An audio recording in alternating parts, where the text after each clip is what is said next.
Olá pessoal, tudo bem? Bem-vindos à nossa aula 18 e hoje eu vou falar um pouquinho sobre arrays, né? As arrays podem ser matrizes ou vetores. Vetores na forma mais simples, vai começar a ver, e matrizes na forma bidimensional, certo? A gente chama qualquer um dos dois tipos, vetores ou matrizes, de arrays ou arrays, como queiram pronunciar.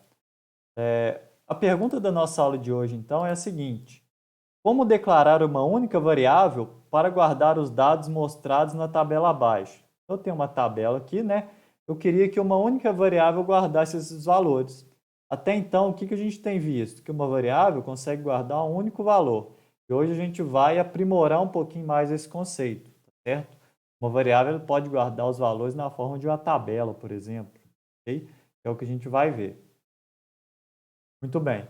Então aqui é exatamente isso, né? Até então a gente sabe que o quê? Se eu tenho uma variável ano, por exemplo, ela pode guardar um único ano, que seria 1995 aqui no exemplo.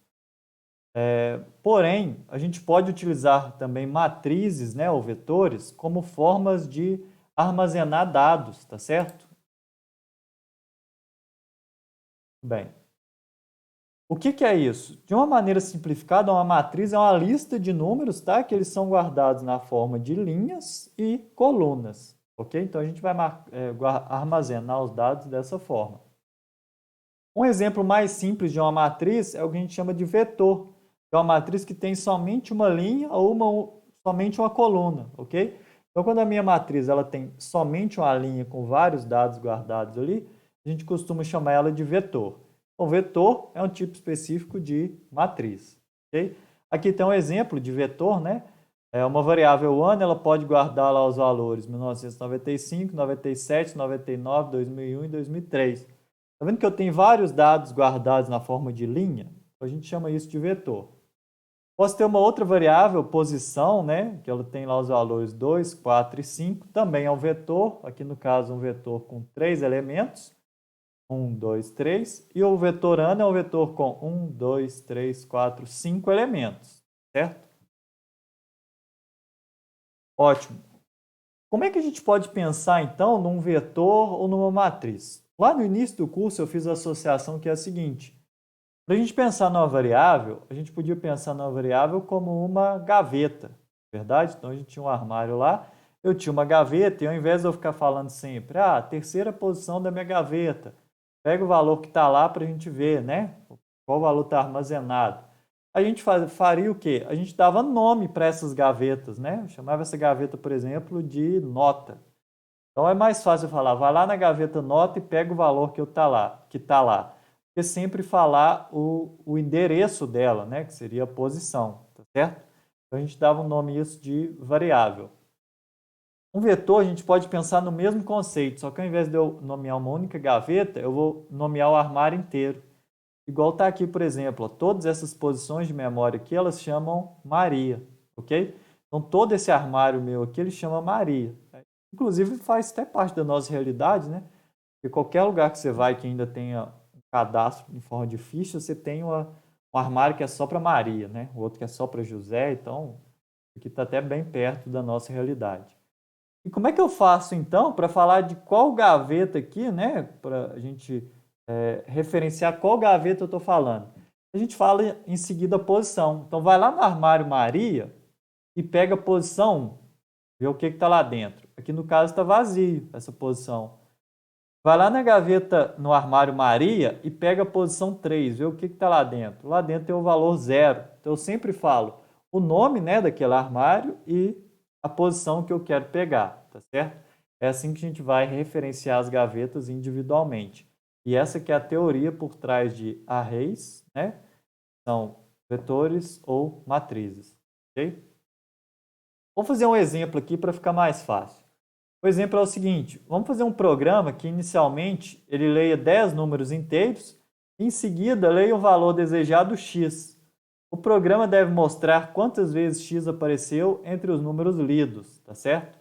Vamos nomear esse arquivo como array.c e salvar ele numa pasta de usuário nossa aqui. Então, basicamente, o que a gente vai fazer? Eu vou ler um array de 10 posições, tá? e com os valores que o usuário digitar. Em seguida, vou ler uma variável x. O valor que tiver nessa variável x, aqui por exemplo 4, eu vou vir procurando no array e vou falar quantas vezes esse valor aparece dentro do array. Então aqui, ó, eu tenho o número 4. 1, 2, 3 vezes. Então eu vou, no final, o meu programa vai falar o seguinte: o número 4 foi digitado 3 vezes, certo? É assim que a gente vai fazer. Então tá, deixa eu abrir o meu programa aqui.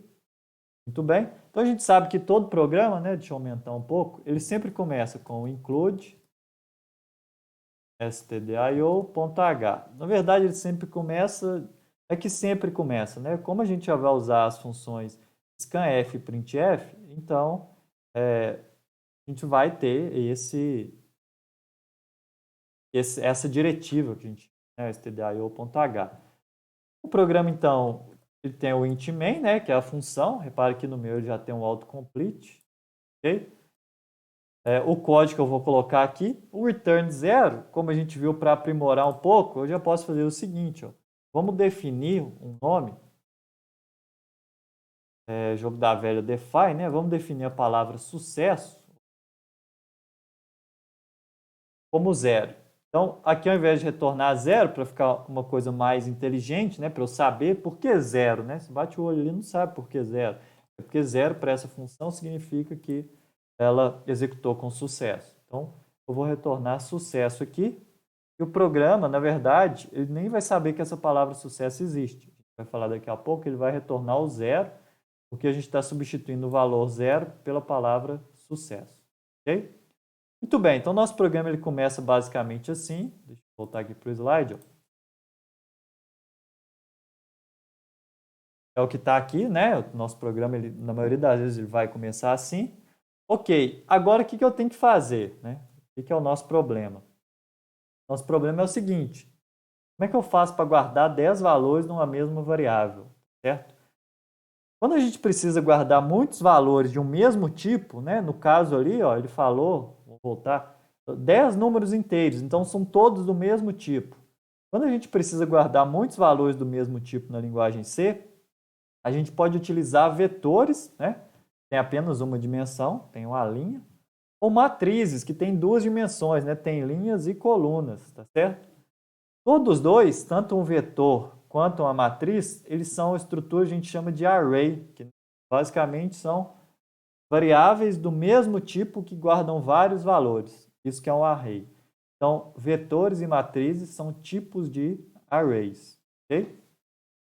E um array, ele vai permitir a gente manipular valores, igual eu falei, do mesmo tipo, com um único nome de variável, tá certo? Fica mais fácil a gente tratar aquilo como um bloco.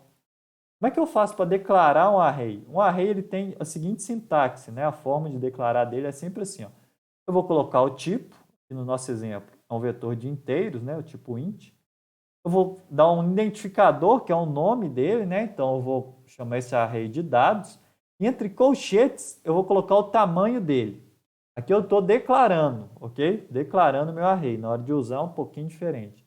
Então, se eu quero guardar ali no máximo 3 posições, né, 3 elementos, eu vou colocar aqui 3. Então, int dados 3, certo? Ótimo. Pegando aquela analogia do armário lá, como é que a gente pode, então, pensar nesse array de dados? Eu posso pensar ele num armário, tá? Todo esse armário tem um nome de dados. E cada posição aqui, ó, eu vou usar um número para identificar ela. Só que no array, no caso de vetor ou matriz, essa posição a gente começa a contar a partir do zero. É a mesma forma como o computador conta. Então, a primeira posição aqui, ó, é dados 0. A segunda posição é dados 1. A terceira posição é dados 2. Okay? Então, o meu array, quando eu declaro ele que ele tem 3 posições, né, int dados 3, as 3 posições vão de 0 a 2. Tá? Toma cuidado com isso, sempre lembra disso. Na hora de declarar, eu falo do tamanho, quantos elementos que eu quero. Na hora de usar, como começa em 0, né? Um array que tem 3 elementos, ele termina no elemento 2. Ele começa no 0, né? Então, eu tenho o 0, o 1 e o 2. 3 elementos, certo? Muito bem. Como é que eu faço para usar uma posição? É só usar aqui, ó, Mesma coisa a gente usava lá uma variável, só que eu coloco a posição que eu quero usar, que eu quero referenciar. Então, se eu quero, por exemplo, atribuir o valor 2 na segunda posição aqui, né? Segunda posição seria dados 1. E lembrando, ele começa a contar do zero. Então, eu vou colocar dados 1 é igual a 2. O que isso aqui está me falando? Vai no armário dados, na posição 1, né? Que é a segunda posição, e atribui a ela o valor 2. Ok? É assim que eu faço a referência. Beleza? Muito bem. E a gente pode também inicializar esses dados quando eu utilizo. Então, quando eu declaro. Então, eu posso inicializar os dados logo na declaração. Como é que eu faço isso? É só a gente colocar os valores que eu quero jogar para cada elemento entre chaves. Então, aqui, por exemplo, eu estou declarando um array, né? Ele chama meu array. Ele é do tipo int, tem 3 posições. Se eu já quiser começar com algumas posições ali dentro para limpar o lixo de memória, o que eu faço? Int meu array 3, declarei o array, recebe. Aí entre chaves eu coloco 5,7,10. O 5 vai para a posição 0, o 7 vai para a posição 1 e o 10 vai para a posição 2, preenchendo o meu array.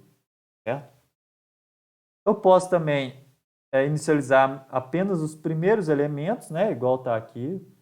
Eu criei um array int, meu array, ele tem 100 posições, só que eu quero inicializar só as duas primeiras. Então eu posso colocar, esse array recebe menos 2 e 12. O menos 2 vai para a posição 0, o 12 vai para a posição 1. O resto fica com lixo de memória.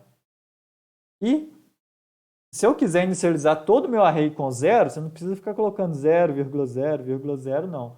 Basta um único 0 e exclusivamente para o valor 0, ele vai jogar o valor 0 em todas as posições, tá? Então, se eu fizer int meu array 100, né? Então, eu declarei um array que chama meu array, ele é do tipo int, tem 100 posições. Se eu colocar igual a 0, ele vai preencher 0 em todas as 100 posições, de 0 até 99. De novo, vale exclusivamente para o 0. Se eu fizer isso, int seu array 100 igual a 5, ele vai jogar 5 apenas no elemento 0, certo? Vou cortar o vídeo por aqui para não ficar muito grande, a gente já continua na parte 2. Vou colocar a parte 2 na parte superior aqui do vídeo, tá? Só clicar lá.